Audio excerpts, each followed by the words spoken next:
In any case, what I hope to talk about was actually not so much the kind of the population genetics or epidemiology of ideas that are certainly one component of transmission of religious belief, but the content of religious belief, and in particular, I wanted to expand on the key idea in Richard's first presentation, which is that religious belief is not likely to be a biological adaptation itself, but rather a byproduct of cognitive faculties that evolved for other purposes. Religion is a complex set of behaviors and beliefs, and any theory trying to explain it in psychological terms will also be complex, precisely because it is not one thing. It's very unlikely that we have a God module in the brain, but rather there are a number of different ways of thinking and feeling that are brought together in somewhat different combinations in different cultures to comprise what we think of as religion. In my commentary on Wednesday, I made mention of one key component of religious belief that recurs in many cultures, and that is the belief in disembodied spirits, souls, ghosts, gods, saints, and so on, which, following a number of cognitive psychologists, I suggest is made possible by a fundamental human cognitive ability, one that psychologists call theory of mind or intuitive psychology. Dan Dennett called it the intentional stance. That is the ability to impute invisible minds to other people as a way of explaining their behavior, from which it's a short step to conceptualize minds that are detached from their bodies, namely souls and spirits. This is part of a more general phenomenon in religious belief that Pascal Boyer and Scott Atran call attention to, that most religious concepts consist of mundane concepts, ones that we traffic in everyday thought and discourse, but with one emendation, one property struck out, but the rest of the concept being inherited intact. In the case of a soul, it is our intuitive psychology that is engaged. We think of souls without being taught as human agents who can be bribed or persuaded, who need evidence to gain knowledge. The one thing that's crossed out is that ordinarily minds are attached to bodies. You just cross that bit out and you get souls, gods, and spirits. But all the rest of our intuitive psychology comes along for the ride. You don't have to tell people that a saint, for example, will be pleased if you give it something that it wants. That's something that people supply for free. And indeed, even if religious dogma does not explicitly mention a typical trait of a human mind, experiments have shown that the followers will fill it in themselves. An amulet, an idol, an object with supernatural powers will obey our intuitive physics, but with one quality crossed out and replaced by another, namely that it can cure a disease or can listen to one's speech. Now, people who believe in these special objects don't consider them to be part of their mundane experience. It's not as if people holding religious beliefs are literally deluded and think that the laws of the universe really are abrogated routinely, which is why there is always a sense of specialness and mystery and awe and wonder surrounding religious concepts. According to Scott Atran, whose book, In Gods We Trust, is a very interesting psychological analysis of religion, an ability to entertain counterintuitive beliefs is only one of 4 recurring components of religious belief and practice.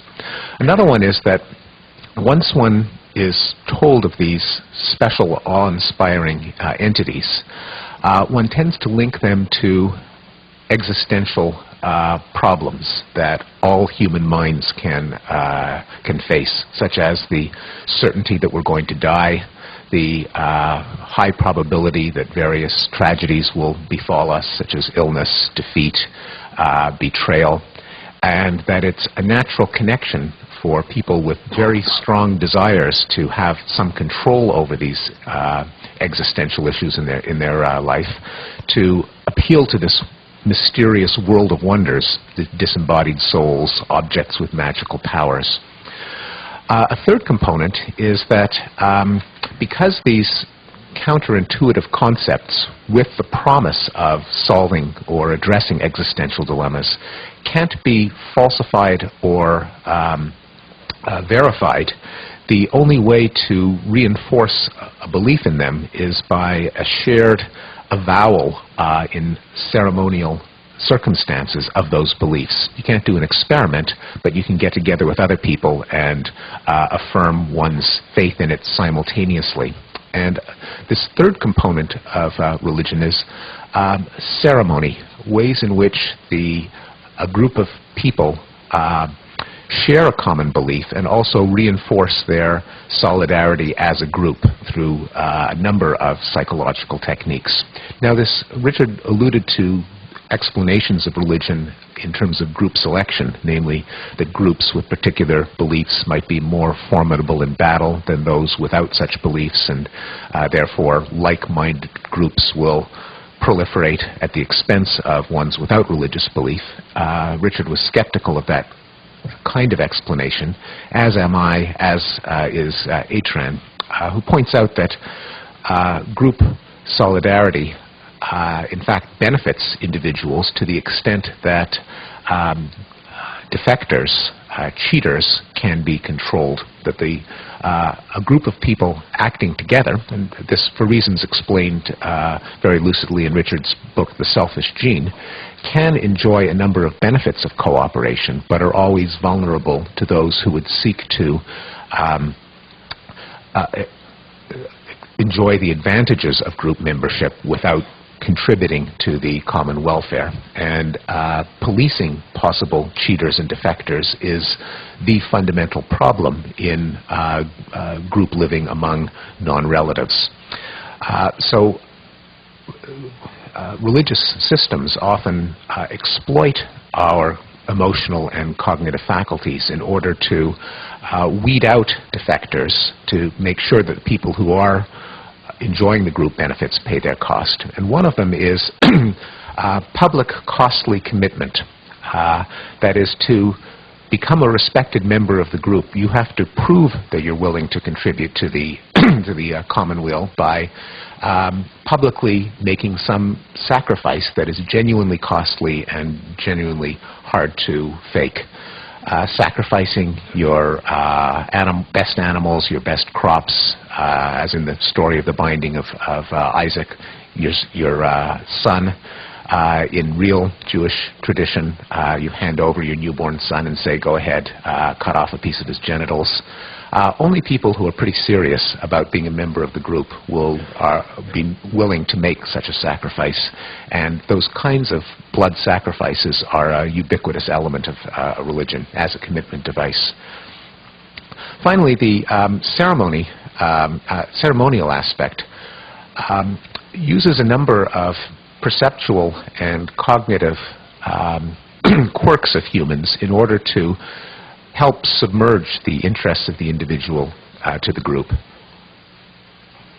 And indeed, the use of these various tricks, again reinforcing one of Richard's arguments, is not evidence that humans naturally submerge themselves to the group for the benefit of the group, but on the contrary, the fact that so many different tricks and techniques must be used to get people to commit to the group suggests that it actually runs against our psychology, and which is why all of these methods of subterfuge must be called in.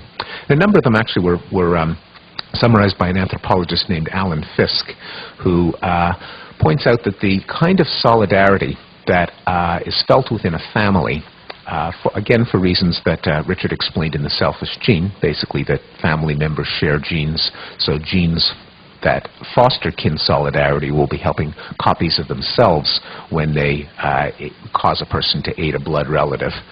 That non-relatives aspire to this degree of solidarity. It does not, in fact, come naturally to non-relatives, but they have to be manipulated into treating other members of the sect or clan or tribe as if they were members of the family. And one of the techniques is to appeal to people's kinship psychology by likening the group to a kind of family. And indeed, terms like brethren, brotherhood, our father are common in religious entreaties. And the idea is to create the illusion that a group of people who are not, in fact, related by descent